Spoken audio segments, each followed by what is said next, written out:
Get in the game with the FanDuel Sportsbook app. Bet on the NFL, NBA, NHL, MLB, soccer, golf, MMA, and more. Every sport, every market, right at your fingertips. Deposit instantly with PayPal, Venmo, or Apple Pay, starting at just $10. Win big and cash out fast. PayPal in 24 hours or instantly at retail sportsbooks. Available in over 20 states, FanDuel's app is your ticket to the action. Download the FanDuel Sportsbook app now. Good. God bless you, brother. Good to see you guys.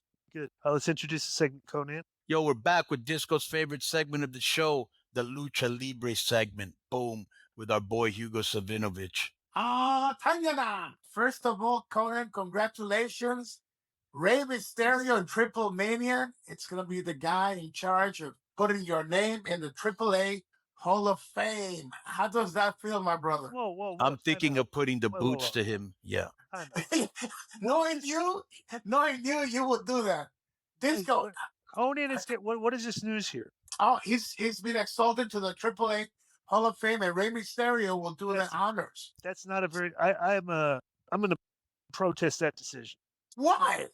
I just don't think Konnan should be in the Hall of Fame. Oh, Listen, it's only 30 years overdue, but go ahead. Yes. Should have been done a long time ago.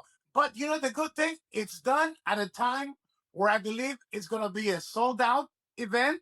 And I found out that TV Azteca is going to be airing it, and that they will be doing a lot of promos for the event. So I think it's big. I'm thinking it's going to be one of the best Triple Manias ever, and what a great occasion. I hope they do an angle and they lay him out. Yeah, if you leave it to Konnan, he will do it.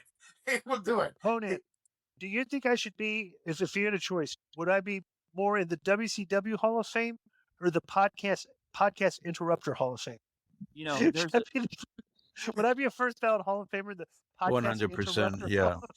there's a feature on your desktop. You look down. Yeah. Yes. Where it says like, let me give you news on Carlito Caribbean Cool. He just told Primera Hora, the top newspaper in Puerto Rico, that he's gotten offers. He didn't say the name of the companies. I believe AEW is one of them, and Carlito said he was kind of chilling out a little bit and concentrating on his father's and Jamaica's company, the 52nd anniversary show, but that he has gotten some offers, which I'm very happy because he's such a talented guy, and I don't think that it was fair to let him go, because I think he was a good part of the Judgment Day storyline. So I'm happy that he's cool and that he will be getting a good deal. That's what I've been told. Let's see what happens with that. And that 52nd anniversary show in Puerto Rico should be good too. Do they already have a card or no? They have mentioned some names, including Matt Hardy. I'll check next time, but I know that it's gonna be a pretty solid card, and I just hope that they do a little bit better on the production of the show. It's getting me very, very upset that small independent companies in Puerto Rico have a better YouTube product than El Otro Mundo, which is WWC, and that's a shame, because I think they have gotten better with the storylines, and I hope they get that. 52 years in the business, 2 shows on WAPA TV, and they don't seem to spend enough money on getting at least a decent production on the TV show. And we know, because we've been there with AAA. We were there. We did all kinds of stuff, but we managed to make it better, even with sacrifices. That is not happening there. Because that's their biggest payday of the year, and they're going to be spending it on production. Yeah, but I mean, that's my whole point. That they are not only a WAPA TV company, they are WAPA America, which means that especially all the United States. Yeah, New York. You get on that Chicago, Florida, Texas, California, and they just don't seem to get it together as far as running or co-promoting in those shows. They will easily make another $300,000 at least a year if they go co-promotions with people in the States, because the independent promoters, they bring the lucha guys and girls from Mexico. We do that in Lucha Libre Online. They buy publicity with us, and they are drawing like 2,000 people, anywhere from like 2,500 to like the least is like 1,000 without TVs. And these guys have TV Saturday and Sundays, and some of the guys and girls are well loved by the people. So that's some of the news there. And then a lot of the Spanish people are very upset with the WWE Unreal. Even American people are upset with that, but especially the Latinos. The Latino don't like people messing with their lucha. They don't want to hear this is scripted or this is what. And with the fact that it's them actually producing it, saying, "Oh, we got it, we fooled the people," whatever. To me, that's crap, because I think they make enough money that they could have protected it at least a little bit. I think they went too far, and the Latinos, they're not too happy with that. I know that American people are not either. Who's not happy about it? The Latinos, our fans. Like you say that the Latino, like, but yeah, but when you say that, are you talking about like these typical, like these little small groups of fans that just complain about everything, or is it a collective thing? No, collective. We are Lucha Libre Online. I have 2,400,000 followers, but we reach 360 million people. WWE, AEW companies, they buy to promote on our place because we draw people. And when I do a live, I actually tell people, I want to hear from you, not because I necessarily am doing it for me. I want Triple H, I want Konnan, I want everybody that has creative power around to hear what their customers are saying. And that thing got nasty. Even Triple H had to come out and say, this and that, trying to excuse it. And to me, it's not the fact. When was this? The WWE Unreal, 5 episodes. Yeah, but wait a minute. What Triple H had to come out and make a comment about people complaining on it? Yes. When was this? This was like 2 days after the show started airing on Netflix. Disco, where the heck are you? You were Konnan. No, I'm just, what, 100 Cats? Come on. That's the thing. I've not seen any of this, but my thing is like, I don't think. I mean, so just the WWE real stuff. Maybe you're right. The Mexican crowd is different. But bro, no. Wait a minute. I did not say specifically Mexican. I said Latinos. Okay, yeah, the Latino, the Lucha Libre community, right? Yes. But my thing is, the American wrestling community, bro, they're smarting up to everything already. The majority were not happy. The majority of the Americans were not happy with that crap either. Fans don't like to be put in a position where you're making enough $1 million. A lot of them can't even go to the stadiums to watch the show, and now they got to sit down and listen to Bruce Pritchard, Triple H saying, "Oh, we got the fans, we fooled them," or whatever. That's crap. Let me read this to you, Hugo. This is Triple H's comments, right? When people were critiquing it, right? We looked at every aspect of it, the positives and the negatives, and we weighed it out. You can't be afraid to do something in life. You can't be afraid that, somebody might criticize us, Levesque said. If we were afraid that people might criticize what we do, we wouldn't put on a show every week. He explained that he believes the transparency of the docuseries will ultimately be a positive for the company and its performers, leading to a greater appreciation from the fan base. I think this just increases the respect level for what we do, and I think it builds that deeper connection. Well, he's wrong, because that didn't happen. Last Sunday, I was coming back from Atlantic City. I was doing a conference for my foundation that we help kids that have great grades, but they don't have the money for the scholarships. And I was doing that conference Sunday morning from Atlantic City. I stopped at the stadium the second day of WrestleMania, and I asked, because you have to ask, I asked the sergeant that was in charge of security outside. I said, "Listen, I don't have the permit to record here. I'm doing just something for Lucha Libre Online. Can I just go on this side and do a live for my Lucha Libre Online?" And gave him permission. While that was happening, at least 40, I'm not going to exaggerate, 45 people came over, took some pictures with me, and I right away, I said, give me your view on WWE Unreal. I did not get from Afro-American, African-American, white American people, Spanish people, guys from Australia, the Italian guys that were different things.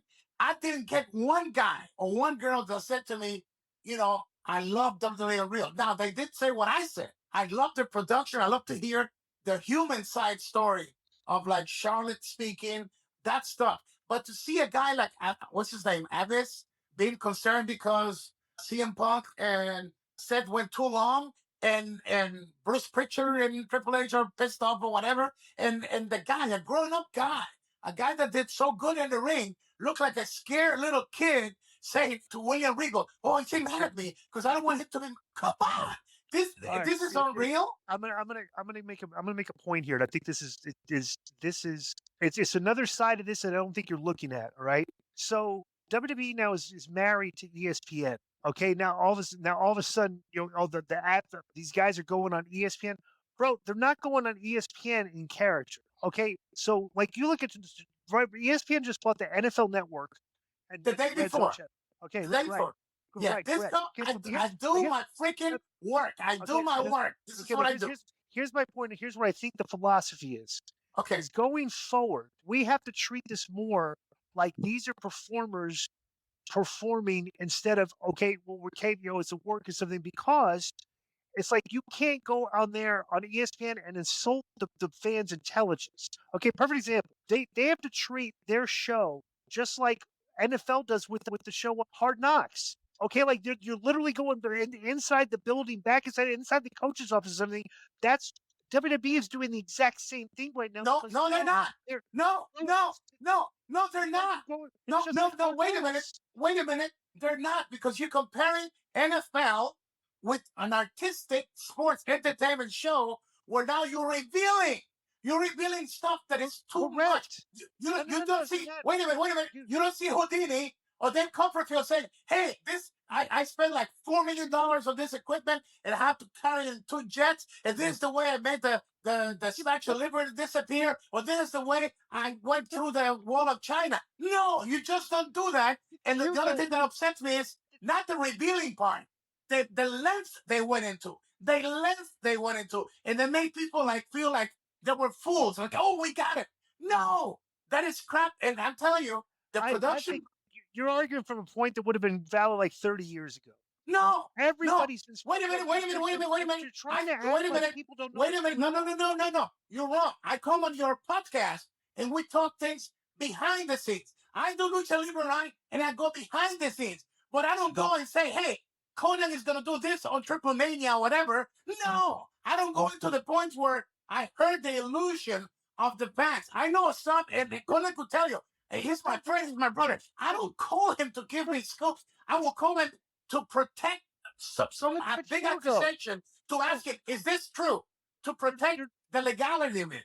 They're not going on there before the matches take. It's like Konnan is not coming on the show and telling everybody what's going to happen in the matches. All right. He's coming on the show after everything's taken place. And now, after Unreal does. Okay, now I'm going to get you, because what I'm going to say to you right now is going to be a big hell driver on Disco. If that is the truth, then why didn't they be honest with the fans and said that The Rock and Scott Travis, everything was sweet, and they did not end the show by saying The Rock screwed the angle. The Rock went against this angle, and Scott Travis was not ready to do this and that. You know what they did? They did opposite to what the Mr. McMahon documentary was. That they said, after this incident, Mr. McMahon did not refused to come out to do the documentary. If they were unreal, they had to tell the people the truth. But because those guys are friends with an owner of Endeavor who owns TKO, they protected one of the directors and one of his main clients. So in other words, that is El Toro Pupo to you, because they're not unreal. They will just say whatever they want to say, not caring what the fans will do to make extra millions, which I don't mind the extra millions part. But when you're hurting the feelings of people, I talked to 40 people at the stadium at least, on their show, not on the internet, right there live. And on our people, on what I do on Lucha Libre Live, which we reach 360 million every month, I haven't seen the majority of our fans say, "Oh, we love what Triple H, Bruce Pritchard has done with WWE." No, but you know why? Because a lot of people will not do what I do. And Konnan will know. It has cost me millions of dollars, but I don't kiss ass to Triple H. I don't kiss ass to Triple A. I don't kiss ass to AEW. I tell it like it is, and there's no way you're going to convince me that it's right. Hugo, they're not forcing people to watch that show. Wait a minute. Let me choke myself. Let me finish. Let me finish. Let me choke myself. If you watched Unreal, and like you said, the people didn't like it, those people aren't going to watch it again. There's people, bro, they put that out there as content because there are people that are fans of that content. They don't want to just listen to podcasters. I'm going to give you. I'm going to give you another example that will show you that is incorrect. Disney owns ESPN. They put out Snow White movie, which people hated it, but they still bought the NFL Network, and they made a deal of $1,500,600,000,000 with WWE. You know why? Because they have the money. They know they screw them up with the Snow White movie, but they're still Disney. Guess what? It's Netflix. It's TKO. They will still make the money because right now, a lot of our real fans cannot go to the stadiums because they cannot afford it. So they're making money on now the people that could buy the ringside $50,000 package ticket. There's always customers, but I'm gonna end this on that. They have not gotten the 10 million viewers that wrestling had years ago. Yes, they do. No, they have not. Hugo, let me tell you why they do. Okay, let me explain this to you. Why? Right? You're going to give me numbers on Netflix, on other days, and other crap? No. It's not Netflix, okay? Back in 20-something years ago, Hugo, when there was 10 million people watching wrestling on Monday night, when could you watch wrestling? You're going to hit me now because they have YouTube, ESPN, and all of that? No. Monday night, USA Network, TNT. If you missed it and you didn't DVR it, or if you didn't put your VCR, you had to wait till the next week, so there's anticipation to come and watch the next week's show. Bro, what WWE does right now, they're not like an old school wrestling anymore. You're not letting me finish. Okay. Now they take bits and pieces of content from that show. They put it on YouTube. They put it on Twitter. They put it on Facebook. They put it on all the social media platforms, Hugo. And now that is actually people with their eyeballs viewing that product in the millions.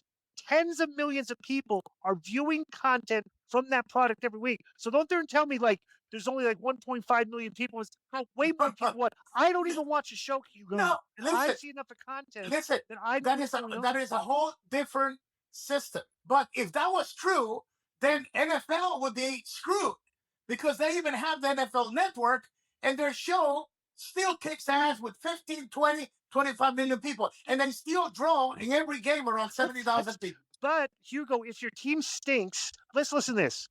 If your team stinks, okay, and you don't let me finish. Hugo, wait a minute, no. The Mets is my team, and they suck, but I'm still one of the guys that pay to see them, and they have 40,000 people in the game, and we suck. And we suck, brother. Right, Hugo. And if they suck and you don't want to go see the game, you can watch the highlights. You're not missing anything on the Mets. Okay, you're not missing anything on WWE. The eyeballs are consistently on this product because if you follow that product on social media, I want to see Hugo, the WWE the true passion. I want to see the true passion giving me shows that will make people watch it. Episodic minds. That's great. People tell me I could watch Raw today or watch SmackDown today and don't watch it for 3 months and I won't miss anything. But anyway, let's get away from that. Let me just end with Penta. Let me talk about Penta and then I finish with you guys. Penta, man, he's been doing great. And I'm observing right now how they are not going the right way with him. I think he's a hot commodity. And they're starting to get people pissed off with its character. It's lovable. It's a true wrestler, luchador, got the mask and everything. And now they are kind of not pushing him the right way. And I think that he could help draw better ratings because Latinos are a hot commodity, and he's loved by not just Latinos, by a lot of people. And I think Triple H, Bruce Pritchard, they're screwing it up with Penta. That's what I'm getting from my people. Now I don't go and go on Lucha Libre and say, boom. No, I'm saying it here. I'll probably make one more comment about that, and then I just stay away from that because I'm not a negative person. But I do believe that Penta, it's not being pushed the right way. How do you feel about that, Konnan? We discussed that right before you came on. That right. he got lost. He got, like, I'll give you an example. They put him in a match which meant nothing against Waller, Okay, you knew the match would be good because Waller's entertaining, but it meant nothing. It led to nothing, and I think in the build up to SummerSlam, Pentagon fell in between the cracks. Is he going to be allowed to be on your Triple Mania show? Yeah, he'll be allowed to. I don't think he'll be on this one, but yeah, But he will not be participating on it. I don't believe so. No, Wow. but we will see him in the future. You don't really Yeah, need I'm him, though. still predicting a Well, sold you got to out arena. remember, you want to take advantage of anything you can. He did start in AAA. That name was given to him by AAA, so it's like a Rey Mysterio who comes back home, or you know what I'm saying, an Iguana who started in AAA. So I mean, he's got roots in AAA. So it would be nice to, and he was tag team champion, and his brother was they have a big history in AAA. Yes. Anyway, very interesting conversation. I felt like choking you, Disco, for a few minutes, but I'm back in control. The pastor is back. I'm ready to go preach the gospel. And you know, I'm still The I'm still pastor trying to almost committed Little an pastor. exorcism. Yeah. yes, I'm still trying to. I did the Chile Comic Con. We drew 60,000 people in 3 days. I produced 3 shows. There were 3 shows every day, and every Wait, show whoa, tell me, you drew 60,000 people in Chile? it's called the Chile Comic Con. 3 days, and in 3 days we drew 60,000 people. And each day we had 3 wrestling shows. In each show there was 7 matches, and I did the play-by-play on the main event match. And so we did 21 matches each day for 3 days. I think I got Chile ready for TV. I'm hoping that that comes through. I'm still negotiating with them. I also, the owner of GW in Panama, I'm his pastor, and I've stuck with him through bad years. He's been running every week, even through the days where everything else was closed. And I'm about to make a deal also with TV there. I'm hoping that I could start 2 things where we could improve more talent in different countries before I retire. So I'm still busy. I'm preaching. I'm preaching in Florida. We're doing like a big festival with the best people that cook the pork. You know, the big pork that goes around like that. And we bring elderly people from the places where the families have forgotten them, and we bring them with nurses, and we give them food, live entertainment. I do my Tangana. We bring like 7 orchestras, and we feed the poor people. So I'm doing that on the 17th, and hopefully I could get that Panama and Chile going, because there's a lot of young talent that they need to be looked by Triple H, by uh, AEW, other company, because we have good talent. They just need more experience. Because Conan will tell you, independent companies are in a way their worst enemies, because they bring more bad behaviors into the cultures, and then when they hit a WWE, a AAA, CMLL, or AEW, whatever, you have to first clean them up from those bad biases into that. So hopefully we could do something that will help. And I understand also that Triple H will do a performance center in Mexico. So I think it's in a lot of ways things will be happening. And again, Conan, congratulations on it. And I heard that they're working on a Legend country. So next time we see each other, you pay for dinner for WWE Legend. Yeah, that probably won't happen. But all right, I don't know. I don't know. I Everybody's wanna. talking. Everybody's talking that they want it, because it's not just a Legend thing. With you, they will make That money doesn't on mean I'm going to merchandise. give people free dinners. I will say Not people, not Disco, not your producer, your brother Hugo, your brother Hugo. we could discuss that. So I just want to make sure that I thank you for being on the Disco's favorite segment of the show, the Lucha Libre segment. Thank you for coming in hot and passionate. That's what makes a show what it is. And a tangana, my friend. Oh, Tangana, love you guys. All right, be cool. Thank you. Yo, what's up? I just want to thank you guys for watching this clip. Don't forget to hit the like button, leave a comment, and subscribe. And join our YouTube membership for hours and hours of exclusive, unedited, uncensored content. And being a member will help you get involved in our upcoming live streams. Thank you for your support. Thank you for riding with us. I know you got a lot of other podcast choices, be it wrestling or other ones. And thank you for picking us. Boom.